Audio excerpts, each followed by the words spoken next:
Amit Ghosh from Forbes Consulting.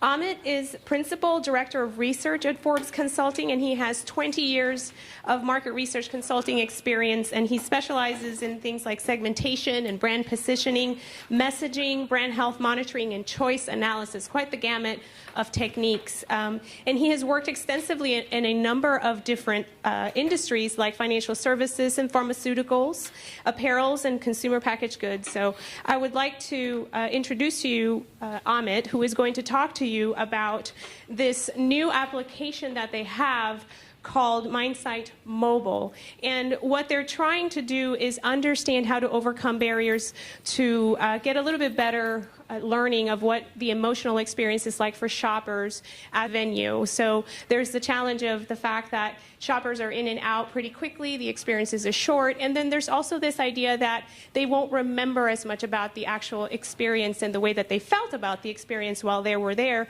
for just a few minutes or the time that they were there. And it's hitting on this concept of fading affect bias, which Amit is going to talk to you about, and how they've been able to use this tool, a mobile tool, to learn about what goes on in the store. So please welcome Amit Ghosh. The clicker is over here. Tanya. I'm sorry, what was it? Oh, okay. Are we able to do that? Is that better? Great. Thank you, Tanya, for that introduction, and thank you for introducing this presentation. I guess I don't have to really talk about what this presentation is about. We're going to talk about, really mobile technology in the moment to capture emotional responses, the importance of that. We'll talk about a tool that we use, which we call MindSight Mobile, to capture emotional response in the moment, and we'll actually show some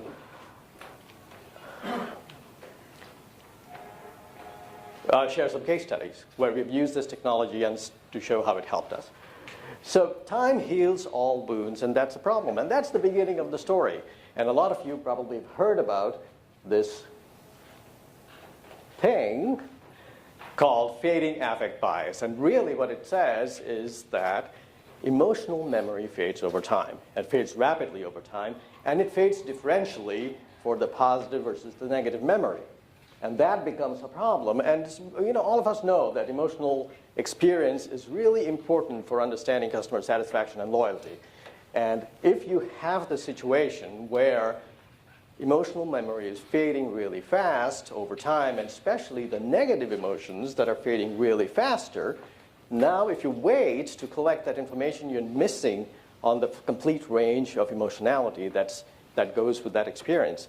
And we know that, well, it's great to have positive response and learn about positive emotions that your brand or your product is generating, but if you miss on the negative responses, you're missing on the piece of information that you can act on to improve your service you're offering. And when you put it all together, it becomes really important to collect emotional data in the moment. And that's where MindSight Mobile comes in. MindSight Mobile is an emotional profiling technique that we've used in the moment to collect emotional data, and it's really a quick technique. It takes about 2 minutes. It can be done on a range of devices so that it's easy to collect data in the moment. And the way it works is that it's actually an image-based exercise. It's a sentence completion task where people are asked to complete a sentence not using words but using images. Now, we point the respondents to a priming sentence, and psychological priming sentence like the one you see on the screen. My shopping experience just now made me feel a little bit more, and they see a lot of images come at them really quickly at the pace that you're seeing right now on the screen. And each of these images evoke a certain feeling, and the task that the respondent has is they look at the image. If they see the feeling helps them complete the sentence, they select the image by either hitting a space bar or tapping on the screen. And based on the selection of the images and the speed at which they select the images, you can see that there are 9 sets of scores that are being computed, and those are the 9 core motives, and we'll talk about them in a moment. And so that's how we collect information, emotional information in the moment. Now, typically, we'll actually follow up this MindSight exercise with probing, qualitative probing that can be done in the moment. And you have you'll have a moderator who'll have a tablet that has the responses that are being collected by the respondent. And if the moderator wants to dig deeper into one of the core motives, they can click on that bar, and it will show the images that this respondent picked. And then you can actually probe the image, the whole set of images, to understand the nuances within that core motive that's driving the respondent to act the way they are. Or you could even choose to focus on one particular image that you're interested in to understand why they picked that image. What motive does that image relate to, and what are the nuances there? So that's about how this tool works. But what is MindSight Mobile? And MindSight really, like I said, is a motivational profiling tool that has three components. The first component is this model of motives that was developed by David Forbes, the founder of the company. And it was actually published in 2011 in the Journal of General Psychology. And since then, it has also got some traction academically. And really, this model is based on the idea that motivation stems from a desire for change. So if that's the case, then you need to ask yourself two questions. One is, where are you seeking change? And the answer to that question lies in the columns. Is it within yourself? Is it in the instrumental or the material world? Is it in the social world? The second question is, what kind of change are you seeking? And the answer to that question lies in the rows. Is it change in how you are in your being? Is it change in what you want to have? Or is it change in what you want to do? And so those are the rows. And when you take these two ideas of where you're seeking change and what kind of change you're seeking, you get this 3x3 matrix of 9 core motives, which we believe is a comprehensive set of motives that drive people to do what they want to do. And we say that because when we did a lot of research on motivational theories that have been proposed in the past 100 years. And I think there are 107 of them. And if you look at those 107 motives, they fit into one of these 9 domains. There are some motives that are excluded, and they're primarily related to physiological needs. And they don't fit in here, but any higher order need, motives driven by any higher order needs, they're all in this model.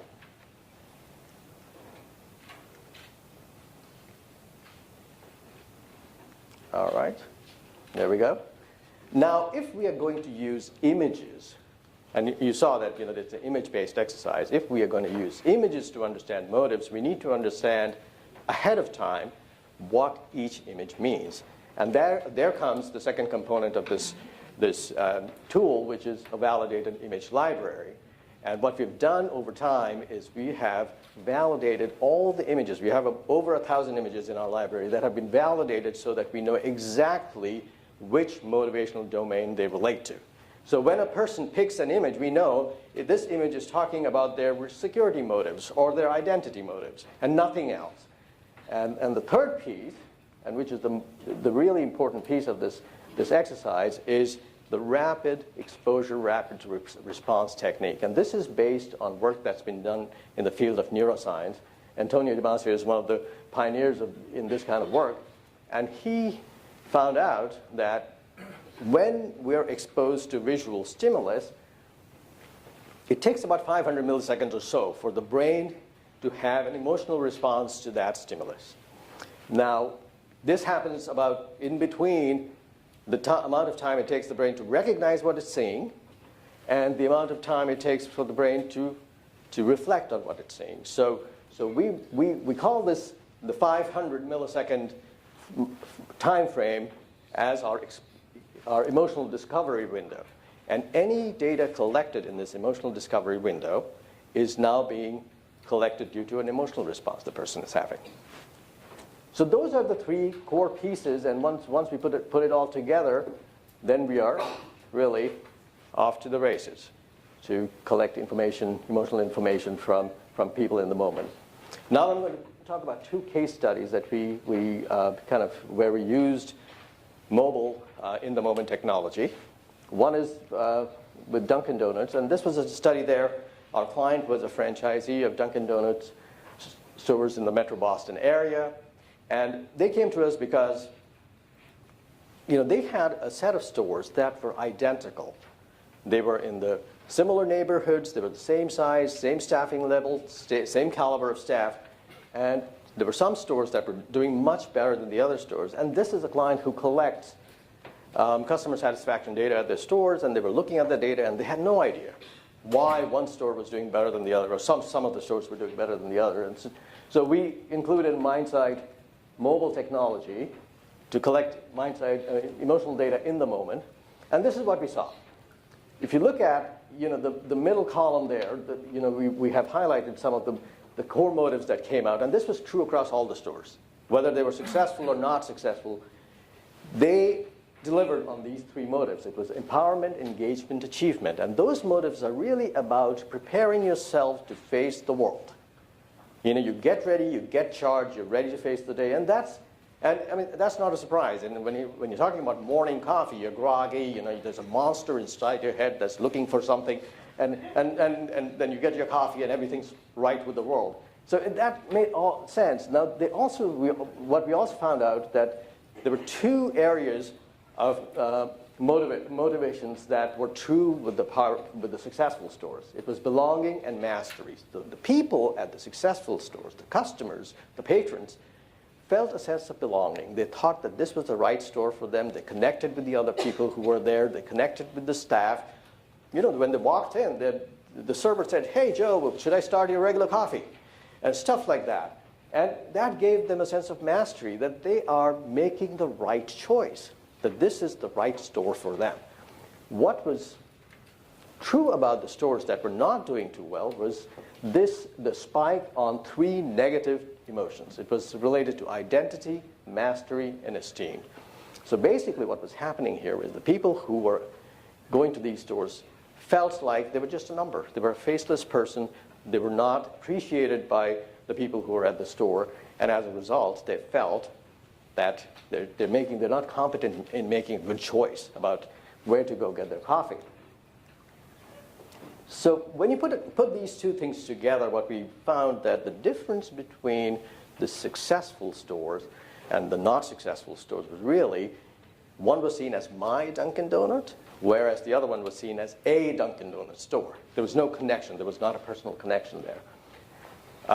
I was told that we're running out of time, so I'm going to speed through this one. This was a study that we did for Nordstrom, and really what we were trying to do here is understand how satisfied customers were different than those who were less satisfied. And what we found out that two things that were true about the satisfied customers who shopped there. They felt a sense of belonging. They felt that this was the store that they could relate to. The merchandise they could relate to. This was the store that people like them shopped. People had a certain sense of style, a certain sense of fashion. And they also felt that, this store actually, they knew what was the in thing, the fashionable thing, the right fashion, and this store knew that. The people in the store knew that. And so there was a sense of belonging and connection and mastery among the successful customers. Among the customers who were less satisfied, there was a sense of insecurity and a sense of disengagement. And we found out that insecurity was really driven by a sense of somewhat of a disconnect in the value proposition. They were questioning if they should be spending all that money on the things that were available in the store. Is it worth it? Can they find the same thing elsewhere for less money? And so they were questioning their judgment about going and shopping there. And also the disengagement. There was not, it was underwhelming. And you can understand that. When you go shopping, you're excited. You're getting something new. And if you cannot find what you're looking for, you leave feeling disengaged.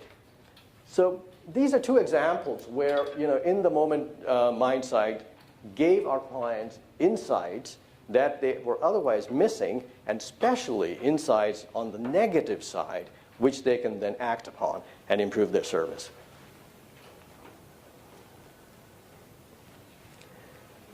All right. There we are.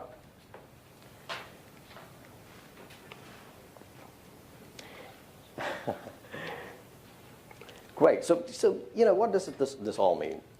Mobile technology, especially when you're trying to collect emotional data, is so important when it comes to doing customer satisfaction and loyalty research.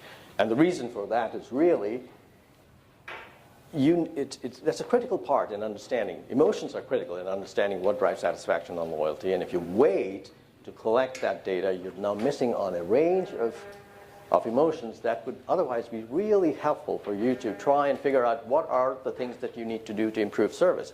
I mean, if you keep getting information about how good you are, you can pat yourself in the back, but you don't have a concrete direction in terms of where you need to move in terms of doing things better. Once you get negative information, you can act on that to make things better. And that's why it becomes so important to collect information, especially when you're doing customer satisfaction work and loyalty work in the moment. And finally, moving forward, looking forward, what does this mean? And I mean, present company excluded, we've often seen that mobile research is nothing but taking paper surveys and rendering them into pixels. And that's really not the purpose of mobile, especially that we have all these new technologies, capabilities in mobile devices and smart devices where we can really take it to the next step and make it really, not only give us a different way of collecting the same information, but give us ways of collecting new and different information that we can act on. And it's really encouraging to see the forum here, which actually is doing the same thing and trying to take this and move this forward. Thank you.